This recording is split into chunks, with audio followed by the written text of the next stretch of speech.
Good morning, good afternoon, good evening, whichever time of the day you're viewing this. Welcome to today's episode of the R.A.H podcast. I am your host, Rahsaan Corbin II, and we're back and better than ever with a new episode today. Today, I got someone I've known since, I want to say he's a day one from the FAMU FSU College of Engineering, but Trent, what's up, bro? What's good? What's good? How you doing? And I appreciate you having me. Yeah, so I do we want to jump to intros? How we feeling? Oh, yeah, yeah. So we're going to do an icebreaker real quick. Do an icebreaker. Bet. Let's break the ice. This is some would you rather questions. Okay. All right. Would you rather get free plane tickets or free accommodations for the rest of your life? Free plane tickets or free accommodations. When we say accommodations, what we talking? We talking about hotel accommodations, Hotel, food, restaurants, yeah, obviously travel's not in it, travel. but like I'll Okay. say travel within the area you're in, like a city or whatnot, like you get access to everything. Hmm.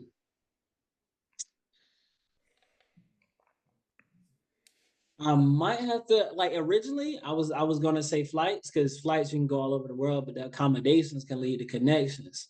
Mm-hmm. So I'm gonna have to go with the accommodations. Yeah, I'm Yeah, you never gonna know have who to you're go gonna with run the into. accommodations. Never know who you run into at those restaurants. Yeah, yeah, the Michelin restaurants. Yeah, 5 stars. You're like, sir, do you belong here? No, I'm messing. I'm accommodated for, and that's it. That's how we gonna stand on. We gonna stand on business like that. Oh man. Would you rather have slow internet or always forget your passwords? But always forget my passwords because that's something I already do. If I'm being honest with you, but the internet in this day and age, if I've been in college too long, well, not too long, I did my time, I'm out. But you're trying to submit something last minute and it don't get through, and then you losing points or work related issues. Yeah, no, I'm gonna just go with the password. I'm gonna go with the password. Gotcha. We're gonna wrap up one more question.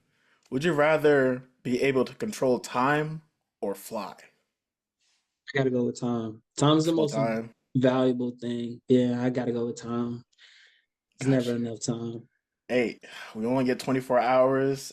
6 to 8 of it's sleeping, 8 of it's at work.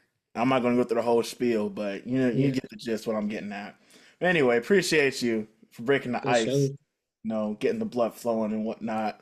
Um, so boom, we're gonna get right into not right into the interview, but let's get a little bit of background about yourself before we dive in. I already said your name. Where you from, what school did you attend, and what you major in.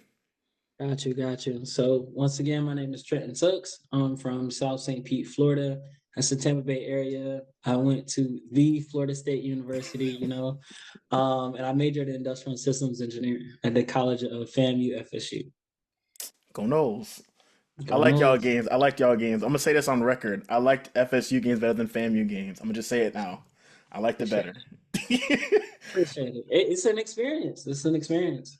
Yeah, but what made you choose FSU out of all the schools in Florida?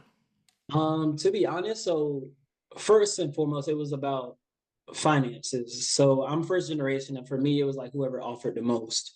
It was out of USF, um, USF, and then Florida State. Ultimately, I was going to do another round of applications, but I ended up applying to those three schools, got accepted to all three, and then after that, I did more research and actually noticed it was close to FAMU and it was paired with the College of Engineering. And so for me, as someone who loves STEM and like science, it was more important for me to have a community as well. And Mm, so when I went to Florida State, I knew they were paired with FAMU students. I knew I would be in the class with people who looked like me and had shared experiences. So that's actually was one of the biggest reasons. And then secondly, I had the care program. So a care program is essentially for first generation students and they provide guidance and support. And so having a community both like on my home base campus and like the College of Engineering was the most important thing for me. But yeah, once I received those two, it was a no-brainer. nice. Yeah, I'm the same way. I chose it because I wanted the best of both worlds, the main campus experience and then the joint school experience. And look how far it's brought us to our full-time Yeah. careers, graduating and whatnot. But like, what are you doing now for work? Oh, actually, step back. What made you choose industrial engineering? Yeah, so I was actually civil engineering originally. I think that just came from my limited exposure to engineering in general. And during COVID, I think that was like an inflection point for most of the world. But for me, I really took a step back and decided, what do I want out of my career? And noticed that civil engineering was a little bit limiting when it came to the business aspect or even like the engineering aspect. Because if you don't know, like they work mainly on contracts. So it's like once that building is up or, that office is built, it's on to the next. And for me, I wanted something that can be scaled. Like once I started it, it can become bigger. And I noticed that with industrial engineering. Industrial engineering is all about efficiency, mitigating bottlenecks, and yeah, optimizing processes. So once I did more research, I found out how applicable it was, and I was like, "This is where we're going, industrial engineering." Nice. No shade and no other engineering. I'm Oh just yeah, saying, yeah. that's what worked for me. No, trust me, every engineer has their own trial and tribulations and challenges, and you always got to find your own route. So I'm just glad you stuck with engineering. So Yeah, that's all for I'm gonna sure. say. That engineering, I wasn't leaving engineering. I had dreams since I was sixth grade to be an engineer, so that wasn't even I wasn't an option. Nice. Yeah. Now, fast forward, what are you doing for work? Yeah, so I currently work as a AI product manager at a med tech company called BD in New Jersey. Nice.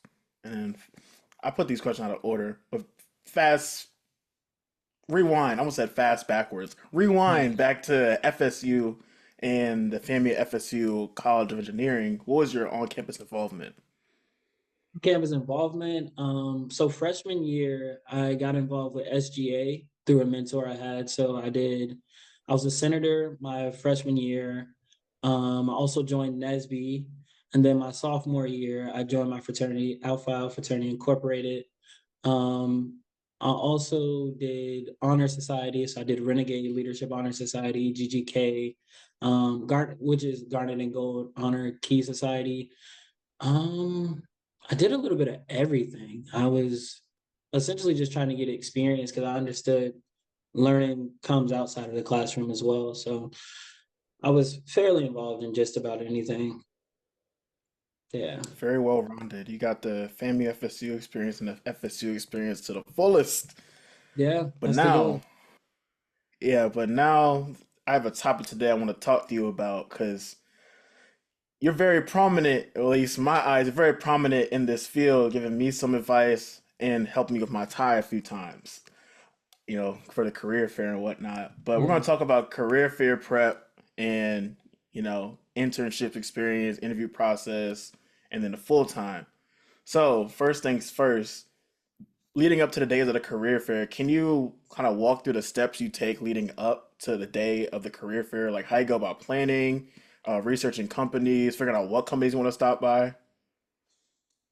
Yeah. So for me, I visit the website off rip. So whatever career fair that is, whether it's on Florida State's campus or the combined college, I looked at every company, and for me, like you got to identify what that company is looking for and what you want ultimately, because that's the only way it's going to work. Like you get oftentimes where students try to conform themselves, and we don't know any better at that moment, conform themselves to whatever the company is looking for, and we think that's ideal, but it's a two-way street. Like, does this company align with what I want? Because you can do an internship and you can completely find out like this is not what I want out of this company. Like now I got to start my search over almost. So I think identifying what you want, whether that's you're an engineer, you want to go into consulting, you're an engineer, you want more business related, you want more technical experience. I think identifying first what you want personally, and then finding the companies that align with that. Like, do you want to be in the healthcare industry? Do you want to be in the tech space? Do you want to be in like Navy or government contracting with a lot of like those Lockheed Martins, those Northrop Grummans? Like identifying what industry you want to be in is very important because that kind of contributes to like your work life balance and like yeah. So I think identifying the companies first, having a list of different like questions you want to ask them, or even, not to be creepy, but do some research and look them up and see who you can resonate with. So I think the research, looking at the companies, and then having a list when you go. Also print out your resume. Even if they don't take it, like have your LinkedIn as your screensaver, or even have like a QRL code for your resume. But yeah, those are a few tricks that work for me. Got you. And free game, real quick. Following someone on LinkedIn and connecting with them are two different things. Connecting with them, you get to message them and they'll be able to see your stuff. When you follow them, you only get to see the stuff they post. Their messages won't go through. Just want to say that real quick because being at the FAMU FSU College Engineering Career Fair earlier this year, a lot of people followed me instead of connecting with me. So I just wanted to put that out there. Yeah. So fast. Well, one last thing. How do you prepare like dress code wise? Like, do you wear a Okay. suit? Yeah. So dress code, so to be transparent, engineering is a very conservative industry. So you don't want to like have a very loud outfit, or very, you know, outfit that's not really put together. Like you want to look solid, like you want to look like you know what you're talking about. And that's important too, because if you're talking to a recruiter and they keep looking at your outfit, or they're looking at something that doesn't pertain to what you're saying or what you want to, show them, it's only a distraction. So I mean, if you have like good style and you can put that together where it's like, okay, they might see a tie or a short or a pin, and it's like, okay, that's a conversation starter. But you don't want to have a conversation distractor. Like you want to, your tie has to be nice, fresh cut if you can. If you got a, hair, push it back so they can see your face. Shoes sharp, socks sharp, like very put together. And I would say as far as suit colors, gray, navy, or black. White shirt. You can do a blue shirt, but don't, mix and match too many colors, because then that's just like a distraction. And then also gotta have the portfolio. Gotta have a portfolio. It always worked for me. Like you pull out that portfolio, they're like, okay, he mean business. Like if you shuffling, and how you present yourself is how people are gonna treat you. So present yourself like you want to be respected. And yeah. Got you. Next question pertains around challenges. I know I've experienced my challenges preparing for the career fair, even during the career fair.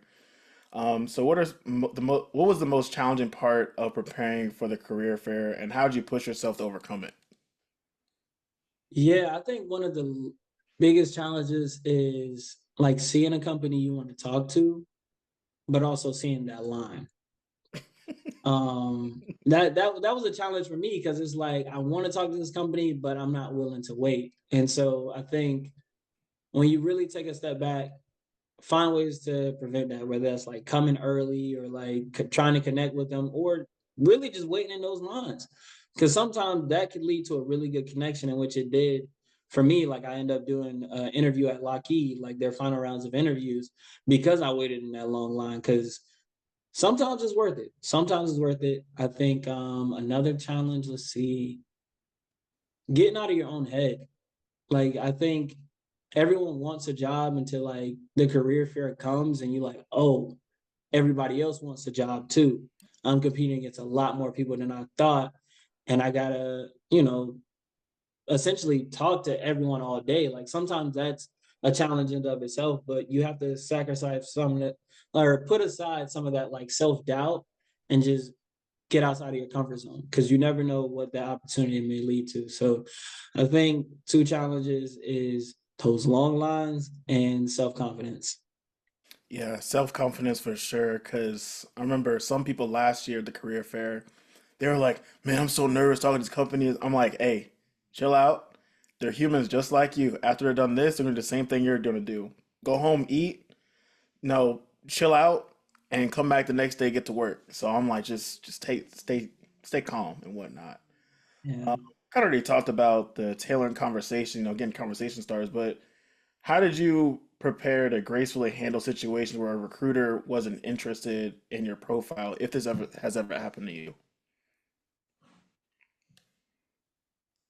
Yeah. I think you kind of got to go informal but formal at the same time. Like if you see like they're not engaging with, I don't want to say professional persona, like you're talking to them about your career aspirations, stuff like that, and they're just not really hearing you. I think you got to kind of change the conversation to something that will grab their attention, like something like informal, or even like walking up without the whole professional pitch. Sometimes you gotta know how to weave this in. Like sometimes you can just walk up to them, hey, how are you doing? Like, how's your day going? Like, I know you had a lot of conversations. Like, how are you feeling? Like some of those informal questions, like how do you enjoy your role, or are you grabbing a bite? I can give you some recommendations in the area because you are a student, you're more familiar with the area.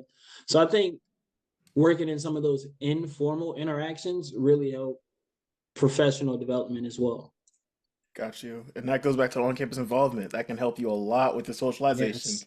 Speaking from personal experience, it helped me a lot because Yes. I'm not gonna lie. The first year I was on e-board for Nesby, I wasn't as social as I am now, which Yeah. I'm glad it picked up because I don't know how to survive as president, but Yeah. I digress about It is a that. combo. That is a combo. It's amazing.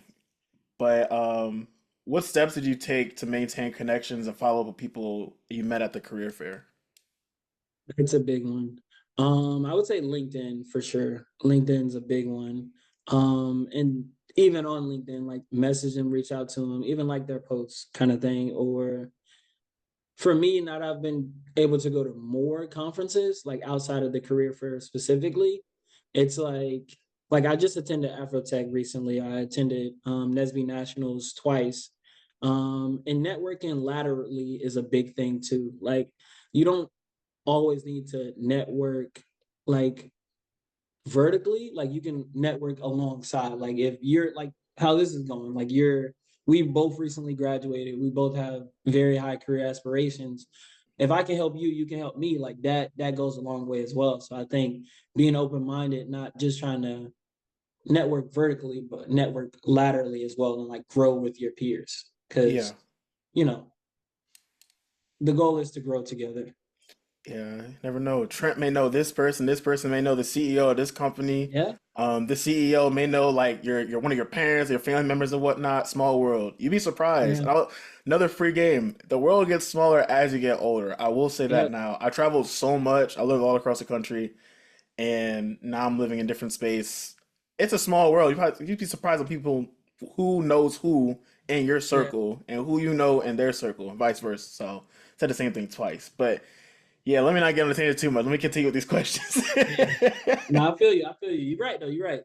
Yeah, so kind of take back to your first career fair at FSU or even in high school if you've had them. What lesson did you learn from the previous career fairs, and how did those experiences influence your preparation as you went along? Yeah. So my very, very first career fair, that is a whole story. Go ahead, we got time. It was cool though. It was really cool. So freshman year, Florida State or FAMU Florida State has like an introduction to engineering class at the College of Engineering. It's like first year engineering lab or something like that. Hmm. And so I had Dr. Moore or Professor Moore, and she gave extra credit if you went to the career fair and like took a picture and proved that you went. And so me trying to be as studious as possible, I was like, okay, like I really want to, get this extra credit. I also had the intention of getting an internship too, but I think the initial spark kind of came for like the extra credit. And so I had a friend who also was engineering at the time who had a car because I didn't have a car my freshman year. I said, hey, yo, let's go to the engineering fair. He was like, nah, I had this come up X, Y, and Z. And that should have been an indicator that, not everybody wanted like you wanted. But I ended up taking the bus over to the career fair. It was probably, I want to say an hour, maybe 45 minutes left in the career fair.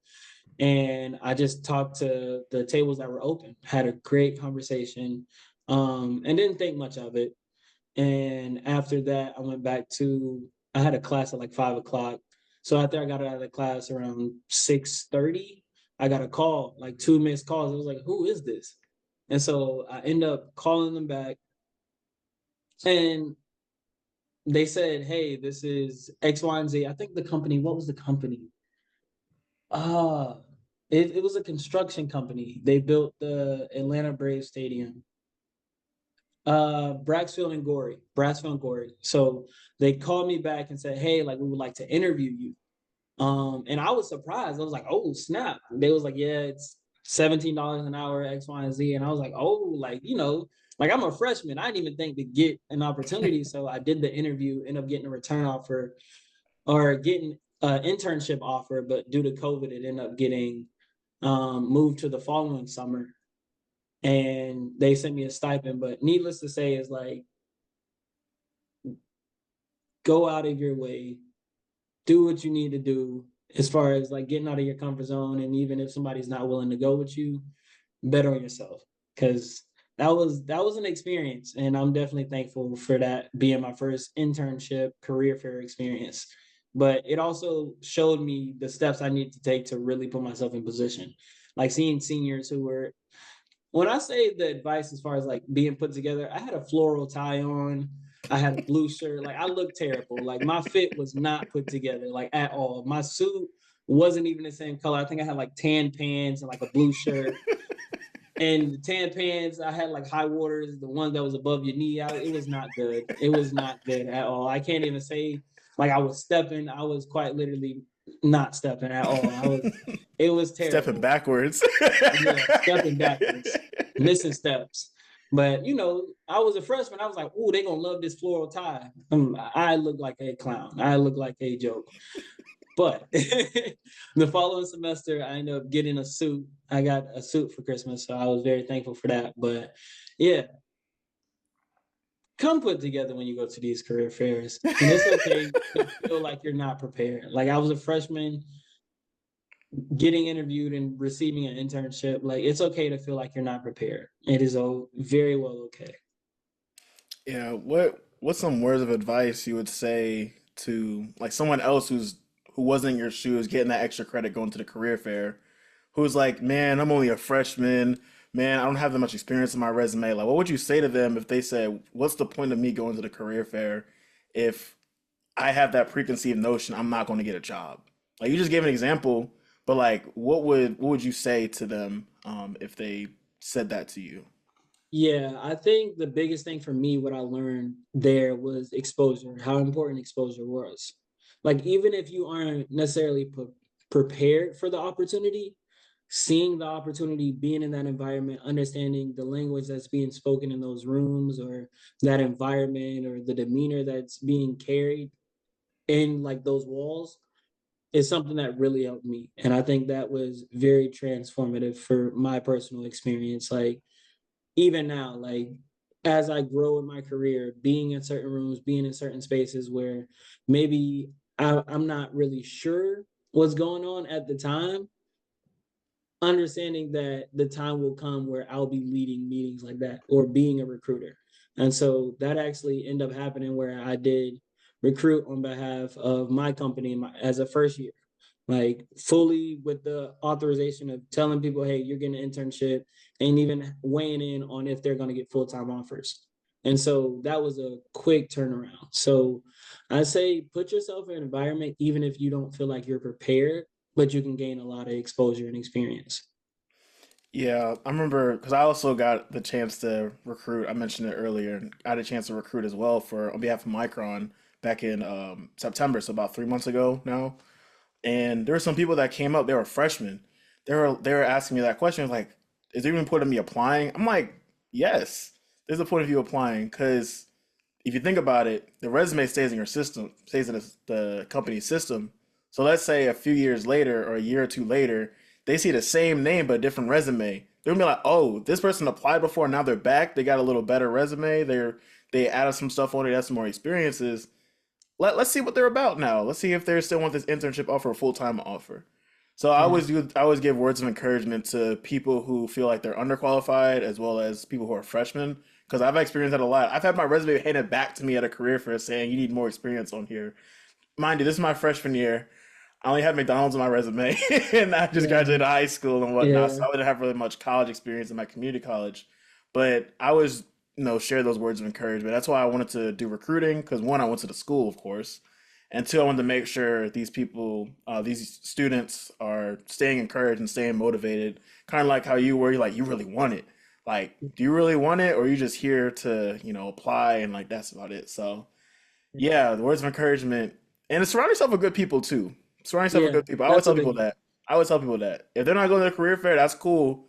But like we all have, schoolwork and whatnot, and like life happens. But make sure you're looking out for you first. But at the same time, like the back end, make sure the people around you are kind of on the same path. Yeah, Like so you're going laterally and moving vertically. At the end of the day. yeah. So. No, it's funny you mentioned that because like just kind of going back to you saying you never know like as far as connections. So my that's how I actually ended up landing my second internship with Honeywell. Like I had met a recruiter at a regional conference at NSB, and I didn't have a LinkedIn. Like she said, "Hey, let's connect," and I didn't have a LinkedIn or anything. Like it was my first semester of college. She wanted to connect. I was like, "Yo, this is a missed opportunity," but I got exposure Mhm. even though I missed the opportunity, I got the exposure to understand, okay, if I want this opportunity, these are the steps I need to take. And so my following like summer, 2022, I ended up getting an internship offer from Honeywell. So Nice. it was full circle from the same person. The same person who told me to create a LinkedIn was the same person who helped me get an interview at Honeywell. So yeah, it was a full circle moment. But Um, I have another full circle moment actually. So one of the recruiters at FAMU earlier this year, back in January, who were at the career fair I was talking to at the networking night, went to the career fair the next day. I ended up going to FAMU with him and someone else. So that was another full circle moment. It was great. And he's like, "Yeah, you'll be a good person to have, because he helped recruit me. So like, what better person to have on display than me, who's working there in the like, who's more technical?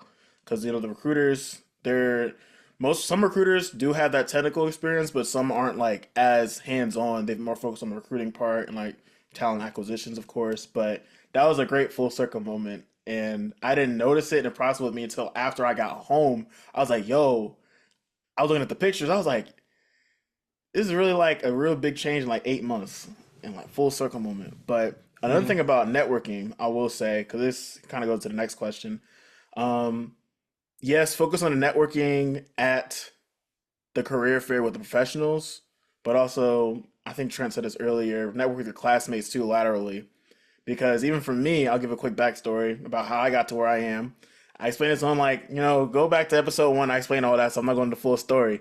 But yeah. I remember my first semester at FAMU, I went to an IEEE meeting. I didn't know what IEEE was. I was just exploring. And I met someone who's a PhD student. His name is Jason Francois. And first of all, shout out to Jason if he's watching this. I met him. I got connected with him. I told him we should talk some time. It was my first semester at FAMU, and we ended up talking. I told him I was still looking for an internship for the summer. He's like, "Oh, you know Dr. Shonda Bernardin?" I'm like, "No, who's Mm, that?" Next thing you know, I'm getting her email information. She sent me info about an REU that was at Florida National University, and REU is a research experience undergrad. Research experience for undergrad. I forgot the full acronym, but it's REU, undergrad experience for research. She connected me with the people who were down there. I got the experience. Then the following year, Dr. Bernardin helped me get my internship summer 2022 at Keysight Technologies. The following summer, she didn't necessarily help me with this, but those experiences helped me get to Apple because they liked my mm, internship experiences before. And yeah, she's helped me out so much. And just one person, that's all it took. We talked about this before the call. It takes one person to either yeah, make or break your life. That was like Jason Francois and then Dr. Sean Bernard were like, yeah, they were domino effect. That's what I'll say. Anyway, back to the networking part of this. What yeah. role did networking play? You already gave an example about the person from Honeywell, but what did networking play any other roles with securing, your full-time job or even with other professional experience within your field? Yeah. So where I'm at now, my company now. So when we recruit, like I'm in a very niche situation in the sense of my rotational program recruits for my rotational program. Like we do the interviews, we select the candidates, we pitch the candidates, and they give us a lot of autonomy as to who enters and who do not enter our program. And so when I went up to the table, I got to talk to someone named Vinny McDonald. He was a first year, just recently graduated, and we hit it off, exchanged contacts, talked, gave him my resume. And what my company did is they do dinners, but their dinners are very intentional in the sense of if you do a dinner, you're gonna do an interview. Like we're looking at you for an interview. And so we text, I did an interview, and even after I did the interview, we stayed in contact. And so if I had questions about some of like the informal things, I mean, I don't know if I should say all this, but salary, culture, because culture was huge for me. Previously at my internship, the culture was not there. Like it wasn't for early talent, it wasn't inclusive, it wasn't structured. I felt for me to thrive. And so going into my next internship, I wanted to be a part of a culture that poured into you, allowed you to develop different skills, allowed you to be in a collaborative environment, and ultimately allowed you to grow. Like, so those were a lot of the informal questions I got to ask from a direct employer during my junior year, going into my senior year internship. I guess like the internship going into your senior year. And so flash forward to now, I end up getting a return offer and joined them full time because I understood the expectation of that company. I understood the culture that they had, and they actually got voted like one of the best places to work, like one of the top companies to work for. So for me, company culture was huge, and I came through networking and seeing how genuine and authentic the people were. Nice. And And this is a good transition point, I think, because now we're going to talk about the interview part. We talked about the career fair, preparing for it, and what you do during the career fair, but everybody forgets about the steps afterwards, which is the interview. So, from personal experience, how do you mentally prepare to bring your best, authentic self to the interview while also staying formal? that is really good. So my interview, I'll talk about my interview with Honeywell because I think I was very authentic in that interview. Just give some context. I got that interview from the NESB National Conference, and I was interviewing with the vice president at the time. And so we talked, had great conversation, and I told him my career aspirations, just authentic, like not trying to cater it to what Honeywell wanted me to be, what role they wanted me to fit into. But I told him my goal is to essentially going to upper division leadership, so like C-suite or vice president level, not realizing he was a vice president himself at the time.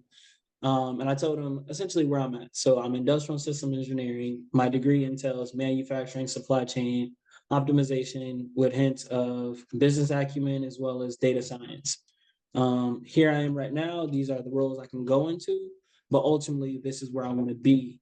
And so I think having a real conversation with him and doing research after, he followed those same steps. He was an engineer who had those similar experiences and then pivot into more business and upper division leadership. So I think just being authentic and real about what I wanted and not just what they wanted to hear allowed me to land that opportunity. So, and I carried that same mindset into the interview I had with my current company, BD, and just kind of talked to them about my interests. They had, I guess it's supposed to be like a one-off question where they ask you about. Actually, I had two questions, like a recent book you've read, and can you explain it? And I had read all that summer, so the book I chose is How to Become Better at Almost Everything, and that book's basically saying short-term specialization so you can be more well-rounded. So example was Michael Phelps. Like, I'm never going to be Michael Phelps in swimming, but I'm a better engineer than Michael Phelps. Like, I can do math better than Michael Phelps. So it's like having little skills, whether that's like being good at instruments, being good at coding, being good at like people skills, like having a well-rounded set of skills that ultimately allows you to be better overall and more sustainable in different environments. So I talked to them about that, and that's exactly what they were looking for, apparently. Because when I did my internship, I noticed that was an environment where, yeah, there was a professional aspect, but being at the global headquarters of your company, you're expected to network. Like you're expected to be surrounded by in which I am and I'm thankful for, like vice presidents, senior directors, C-suite. Like that even led to me jumping out on a limb and setting up a coffee hour with my CIO. That was something that was very nerve wracking, but I was able to do that, and now I have like more confidence in just being willing to get outside of my comfort zone and make those genuine connections. So, yeah, I say be authentic, but also be intentional about what you're looking to like receive in the process of just being yourself. Nice. And then what strategies? Because I struggle with this a little bit, even the more interviews I did, I was still nervous going into them. What strategies did you use to remain calm and confident when asked unexpected questions during the interview? Unexpected questions. I think taking your time, like don't feel rushed to answer those questions, identifying how it really resonates with you, and then answering them.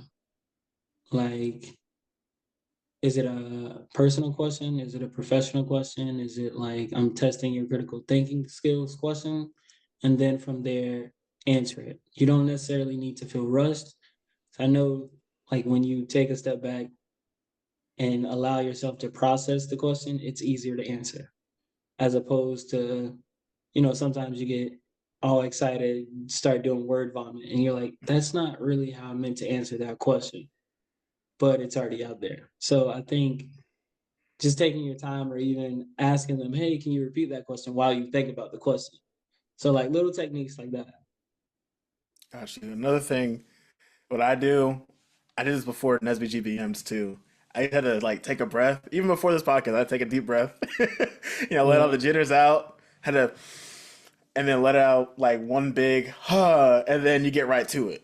yeah, So you like snap to reality in a sense. Because that nervousness in interviewing people or talking to people you never met before, that won't I'm not gonna say it'll never leave. It'll get a little easier as time goes on, but you'll always still feel that little bit of, anxiety or nerves kind of like holding you down. But just remember, you got this at the end of the day. So that's all I'm saying for people watching this.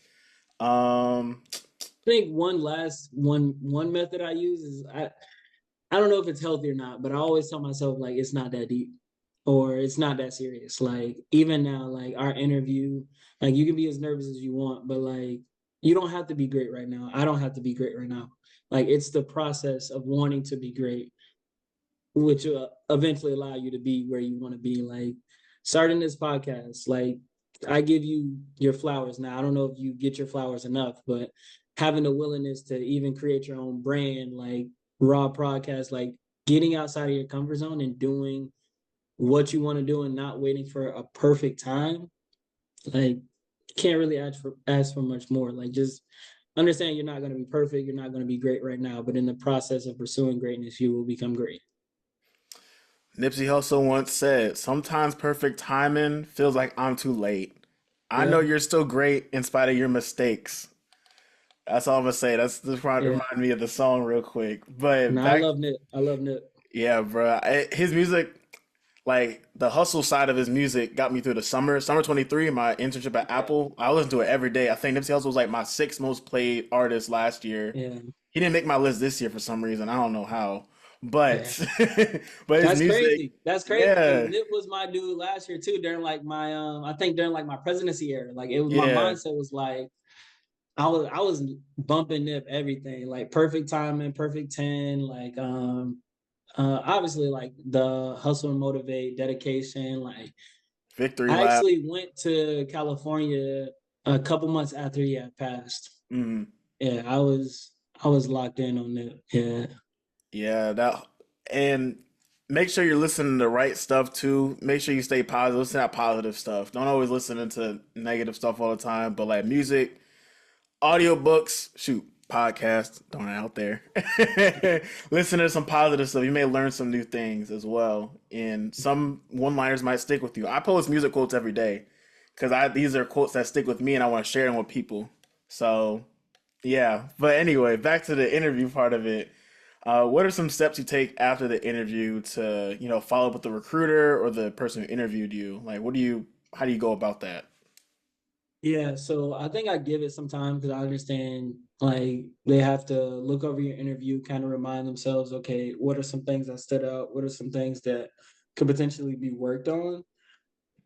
And after I think a couple days, maybe a week, two max, I start reaching back out to them with, maybe some like, hey, like just waiting to hear back or try to connect with them on LinkedIn or even at the end of that interview, connect with them.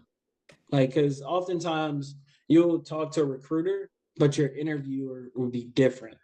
So actually connecting with the interviewer could be very helpful because they can provide more insight as to where you are in that application process. Nice. So And this is another question that I don't know. Some of these questions I'm freestyling. If I didn't write all these down, these just popping that's up. cool.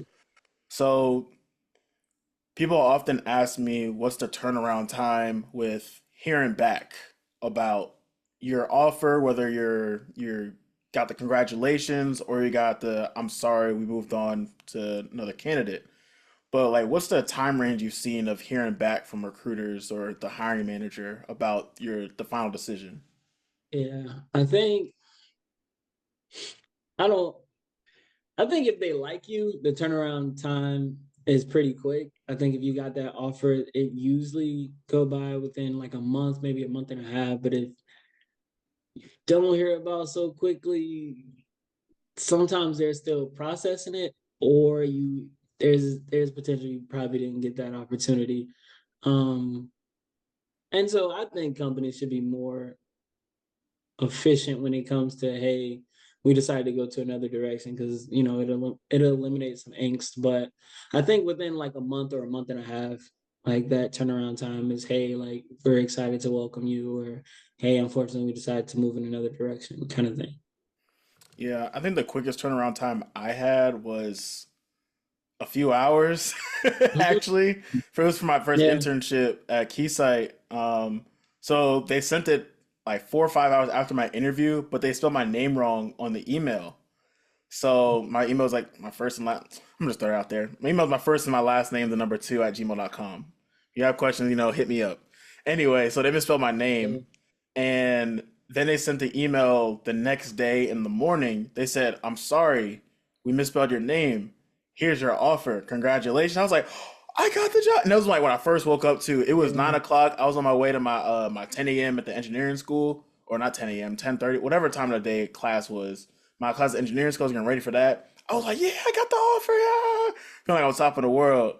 And Yeah. then for my second internship, I heard back a week later after my interview, a week or two later, and it was during homecoming week. Now that was amazing. But he was lit. Bruh, it was a Friday. It was set Friday. Yeah. I just left convocation. I was on the quad, and it's the first homecoming post 2020. So fall Mhm. 21. No, wait, no, fall 22. So second homecoming. My fault. Second homecoming. So fall 22, and I'm on the set. I'm gonna go back to my dorm to change, because I'm all sweaty. I'm still wearing my suit that I wore to convocation. I got a text from the Apple recruiter. Say, hey, what time are you free later today? We have some good news for you. I'm like, I got it. And then I was on Yeah. the phone with them later in the day, and they told me about the offer and whatnot. And then this offer I have now, or job I have now, it was a longer interview process, but I heard back probably, I want to say 3 weeks after Mhm. my final interview. And mine, quick backstory. I'm so glad I didn't reschedule that interview because I almost did. I was getting a haircut and all that because we are leaving for NSB conference. So I'm glad I stuck it out because spots were filling up at the site I work at. So heard back 2, 3 weeks later. I was excited. I was like, yeah, yeah, I got the job. And then my my dad was like, so what's next? I said, ooh. I still gotta finish the Yeah. semester. So I And feel what like, next? Get ready. yeah, I'm like, I don't know Yeah. what's next. Like, I still gotta finish school. The location I'm at is closer to home, which is good. But speaking of job offers, talking about negotiation now. I had that. Well, my stepmom had to help me out with my first negotiation because she got her MBA from FAMU, so she did 4+1, so she knows the whole business side of things. Been in corporate for a good little while, and she has a lot of higher up experience. Yeah. So she knows the whole process of negotiating, you know, negotiating salary, benefits, all that. So, how did you prepare for and approach the conversation about like stipends from your internships, flexible hours, or any other benefits pertaining to your corporate life throughout undergrad and now? Yeah. So I actually had a funny story about the Honeywell one. So Honeywell, I guess take two steps back. So prior to Honeywell, at this during the same summer, I had an internship offer from Procter and Gamble. Procter and Gamble was paying me, I want to say roughly 2,600, 2,400, something like that. Every 2 weeks. That was my internship packet. 2,500 every 2 weeks. I think $350 stipend. Um, and then I would be in Shippensburg, Pennsylvania. I don't know what Shippensburg, Pennsylvania was. As somebody from Florida, I was like, I don't know if I'm going to Shippensburg, Pennsylvania. So I did some research and found out it was 30 minutes away from Gettysburg, Pennsylvania. So if you know anything about Gettysburg, you know I'm not supposed to be there and I wasn't going to be there. But I had accepted that offer and I had it in my back pocket. I also think, just for taking two steps back from the internship, do programs from different companies. So like some companies have like 2 or 3 day like weekend programs during the school year where that can ultimately lead to an interview and an internship, which is what happened with me with the Procter and Gamble. It was stand out, like it's like standout emerging leaders. And so that ended up turning into a full-time offer. But I had that in my back pocket. I was getting interviewed by Honeywell. Honeywell gave me a lot lower price than Procter and Gamble did. But what I did was I asked them, one, about potentially giving me a stipend, two, allowing me to work more during the summer. So most internships start beginning of June. I asked, can I start in May? So like I'll have a longer time period. And could I get more, like a little bit more hourly, which also helped. But the biggest kicker is they were paying for my summer housing. So I stayed in a nice like condo in Tampa in a West Shore area, completely paid for by Honeywell.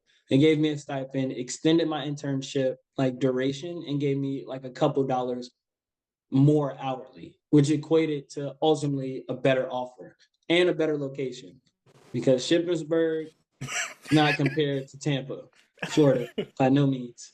But flash forward to my first full-time role. I think it's ultimately understanding what can you negotiate, like as a full-time, like whether that's benefits, whether that's equity in other people cases, like stocks, signing bonuses, or even role. And so for me, I understood I was in a rotational program, so the salary was a little bit locked, but I definitely still ask, like, hey, is this negotiable? It doesn't hurt to ask. Always at least ask.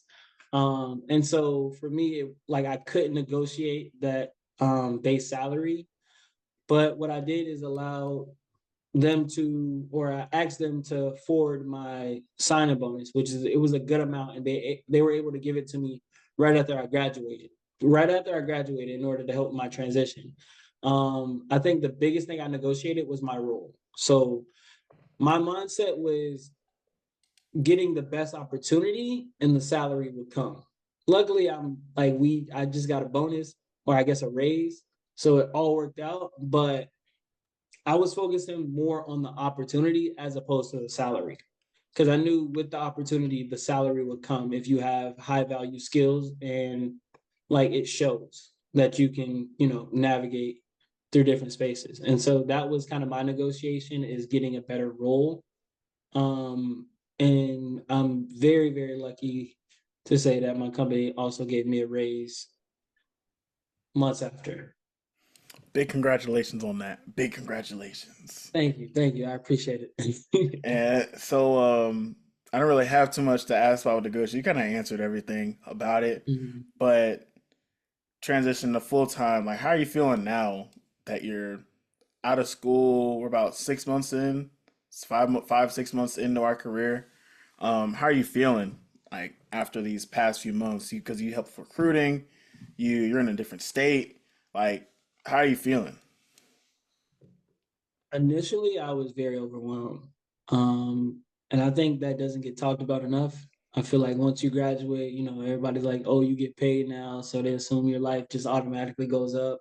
Hmm. Um, but I think that transition from college, like have an environment where obviously you're not getting paid much, you don't have much money, but sometimes those struggling experiences are some of your fondest experiences because it's coming from an authentic, genuine place. And it's spontaneous. And so for me, living in Florida my whole life, moving to the northeast area where there's, let's say, more snow than I've been around growing up. Um, it was a different. It was a huge difference. It was a huge difference. So it took me being very intentional about, you know, networking, going to places that I knew I could be myself in, whether that was like going to Brooklyn, whether that was like going to Harlem, whether that was, going to even somewhere in the Northeast region. So I recently went to Howard, and I was able to enjoy their homecoming.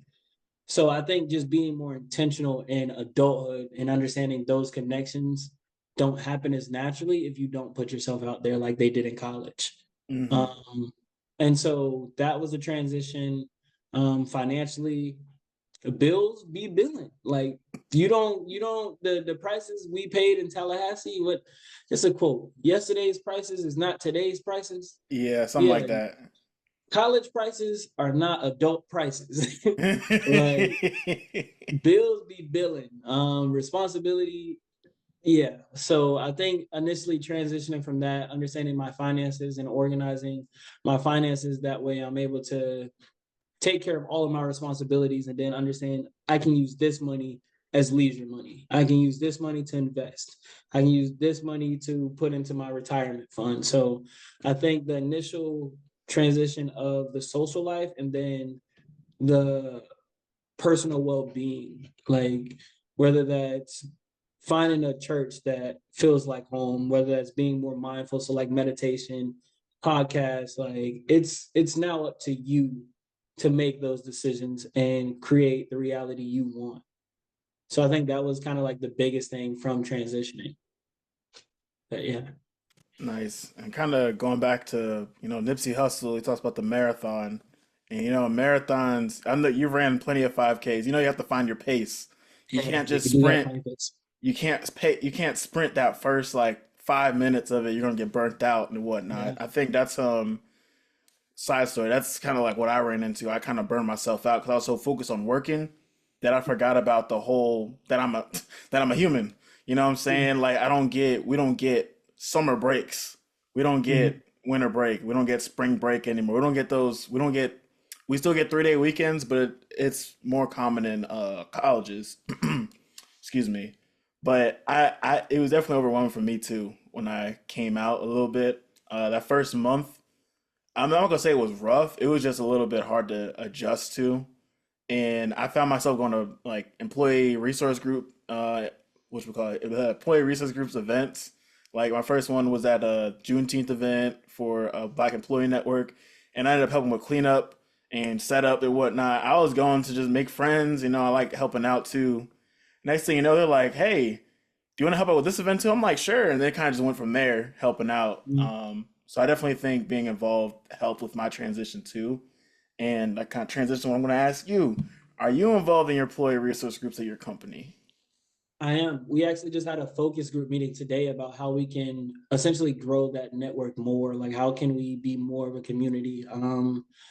And one one biggest takeaway I had for us as a collective, like my AABD, African Americans at BD, ARG group, was being consistent. Like if we can grab lunch, let's say every third Tuesday of the month, that'll give us something to look forward to. It's low maintenance, so if we just in the cafeteria, maybe we grab a room, throw on some R&B, some jazz, have great conversation. Like, who's to say what those relationships can turn into? And then that'll create more of a inclusive environment for us, safe environment for us. Because it's not like college where everyone comes from a certain part of the state or city or whatever it may be. It's like we're bringing in people from all across the country and sometimes the world Hmm. that don't have similar backgrounds, but is longing for the same thing. So I think having a consistency is what I'm looking to do. And I've been very, very thankful to have like a couple people in my corner who's also looking to start a Nesby pipeline, like a Nesby professional to college pipeline, like having more college students come in, kind of see our technologies, see our environment, things of that nature, and create more opportunities for them. So those are two things I'm working on. Building my ARG at my company, and then also building a professional chapter at my company as well. Nice, nice. And also, life is bigger than work and people you work with. Make sure you're getting involved in your community, whether you're in NESB, finding your professional chapter. I'm part of the DC professional chapter, or even like an alumni association from the school you went to. Because, the alumni, I feel like no matter what school you go to, the alumni, if they see you went to the school, they're gonna be like, "Yo," and I exchange info and go from there. So, yeah, just stay involved within the company, outside the company is Mhm. what I'll say will help you with transition. It won't be an easy transition. Nothing in life is ever easy with transitioning.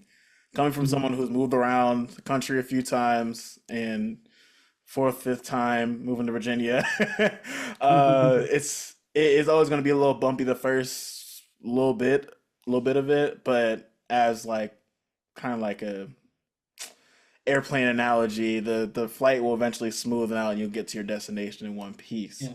So just trust the process and stay patient. That's all I'll say with it. Where do you see yourself 5 years into your career? Do you see yourself staying at the same company or moving different roles in the company or even going back to school? Like, where do you see yourself? Yeah. So I definitely see myself going back to school. I love like that environment. Like I'm a lifelong learner. I enjoy just that challenge and then having that aha moment of, oh, I get it now, or the light bulb went off. So I see myself pursuing an MBA for sure. I'm actually in preparation. Like I'm in the process of preparing for an MBA prep course. And ideally I go to a top 15, top 20 MBA school. And I'm gonna just throw this in the atmosphere just to, when this podcast, go viral, I can go back to it and say, I told you that sound cocky. Huh. Um, It's not cocky, it's confidence. I remember I don't know if you it's listen to not. Jada I'm Kids. confident in God. I'm confident in God, Okay. and I trust that process. But ideally, I would attend Harvard, Northwestern's all one of my target schools, Columbia, NYU, and even potentially Princeton. It's about 2 hours from here. I probably end up applying there as well. But yeah, I see myself doing an MBA, ideally a MS MBA, which is master's and an MBA. So I can do like master's in data science and also do my MBA in like strategy or finance or something like that. But I definitely plan on going back to school after I gain real world experience. So I'm more intentional about what I'm getting out of it. Like I don't want to just do it just to do it and say I check this box or just have my MBA to say I have my MBA.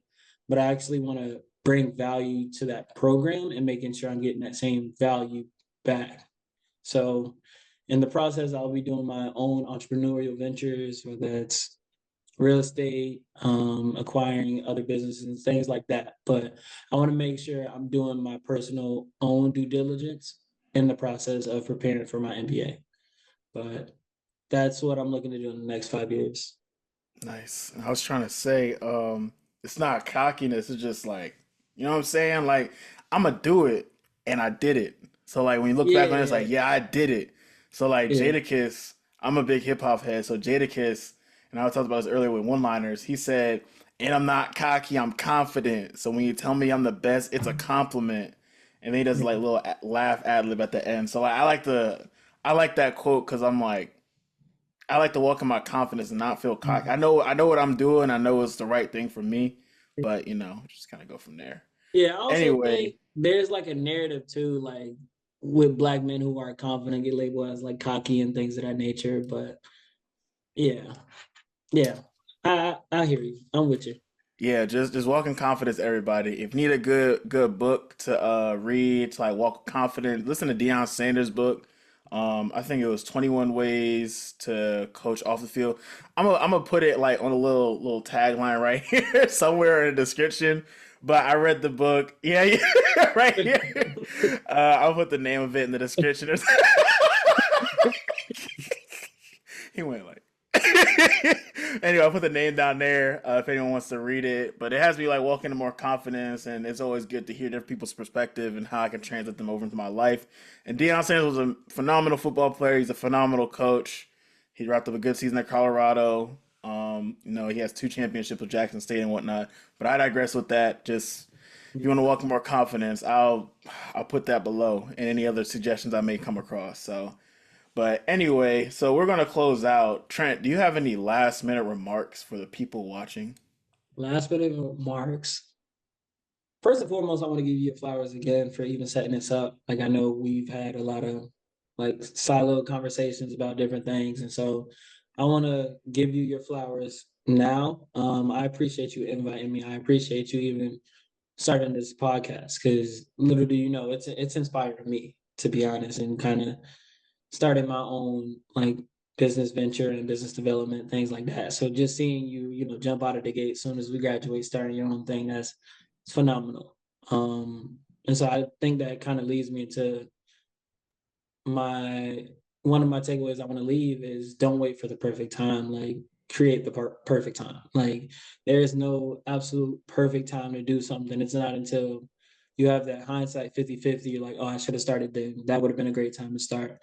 So I say start early and figure it out. And don't be afraid to fail because failure isn't final and success isn't, or failure isn't fatal and success isn't final. So continue to strive, understanding like there's going to be some highs and lows in the process of becoming who you want to be in the long run. So and don't forget to take in the moment.